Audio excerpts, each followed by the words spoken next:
बिस्मिल्लाहिर्रहमानिर्रहीम, अस्सलाम वालेकुम, वेलकम बैक। आज की इस वीडियो में हम हेपेटाइटिस की टाइप्स में हेपेटाइटिस बी को देखेंगे। हेपेटाइटिस क्या है? ये इन्फ्लेमेशन ऑफ द लीवर है और ये inflammation of the liver viral agent की वजह से भी हो सकती है और ये इन्फ्लेमेशन वायरल एजेंट के अलावा किसी टॉक्सिक एजेंट या टॉक्सिक ड्रग की वजह से भी हो सकती है। और ये जो हेपेटाइटिस है, ख़ासतौर पे जो वायरल हेपेटाइटिस है, ये माइल्ड हेपेटाइटिस माइल्ड भी हो सकता है अपनी नेचर के हिसाब से और माइल्ड से एक्यूट भी हो सकता है। ये माइल्ड कब और कैसे होगा, एक्यूट कब और कैसे होगा, ये डिपेंड करता है कि हेपेटाइटिस की कौन सी टाइप है ये इन्फेक्टेड पर्सन में। हेपेटाइटिस की टाइप्स कौन कौन सी है? हेपेटाइटिस की टाइप्स में hepatitis A, hepatitis B, hepatitis C, hepatitis D, E, F और जी तक। ये क्या है? ये डिफरेंट टाइप्स हैं हेपेटाइटिस की।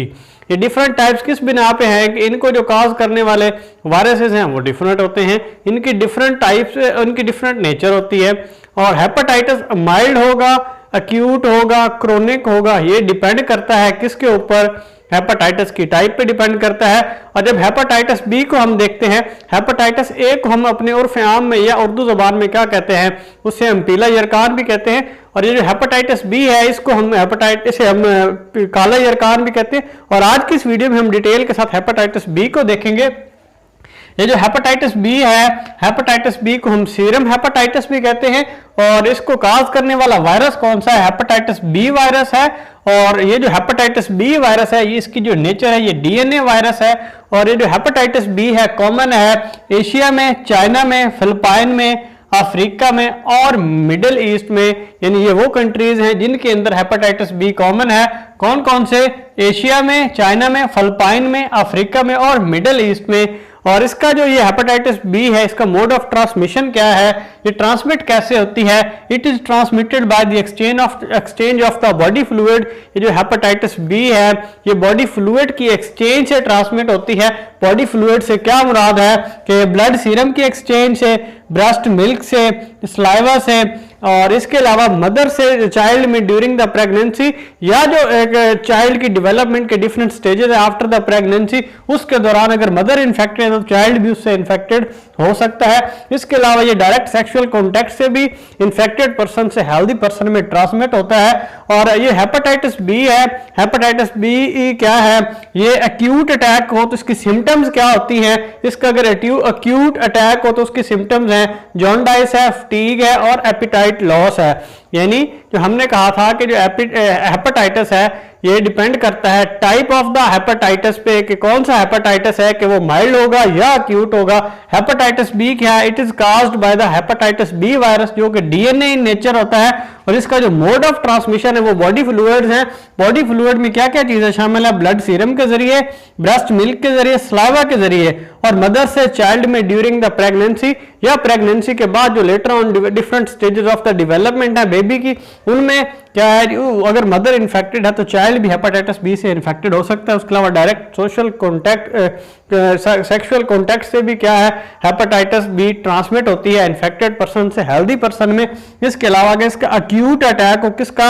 हेपेटाइटिस बी वायरस का, यदि अगर हेपेटाइटिस बी हो एक्यूट स्टेज तक पहुंच जाए, इसके सिम्टम्स हैं जॉन्डाइस, फटीग और एपिटाइट लॉस।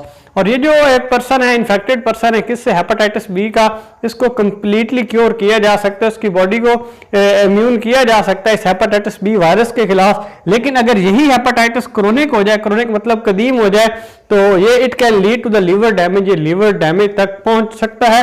और इसको कंट्रोल करने के लिए कौन से हम मेजर्स को अडॉप्ट कर सकते हैं? इसको कंट्रोल करने के हेपेटाइटिस बी को, इसके लिए डिफरेंट हाइजेनिक मेजर्स हैं। उन डिफरेंट हाइजेनिक मेजर्स में क्या है? सबसे पहले क्या है? रूटीन वैक्सीनेशन की जाए। रूटीन वैक्सीनेशन के बाद अगर हम डोनेशन करते हैं, डोनेशन से क्या मुराद है कि ब्लड डोनेशन है, ऑर्गन डोनेशन है या टिश्यू डोनेशन है, उसमें क्या है कि डोनर को डोनेशन से पहले, ब्लड डोनेट करने से पहले, ऑर्गन डोनेट करने से पहले, टिश्यू डोनेट करने से पहले उसकी प्रॉपर स्क्रीनिंग की जाए, प्रॉपर स्क्रीनिंग की जाए।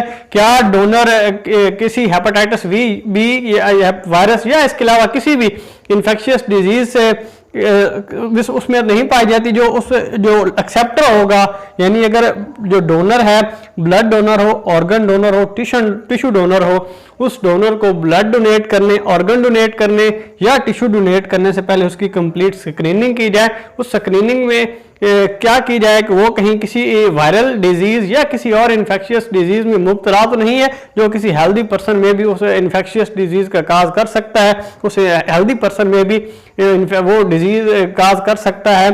तो ये क्या था, हेपेटाइटिस बी था।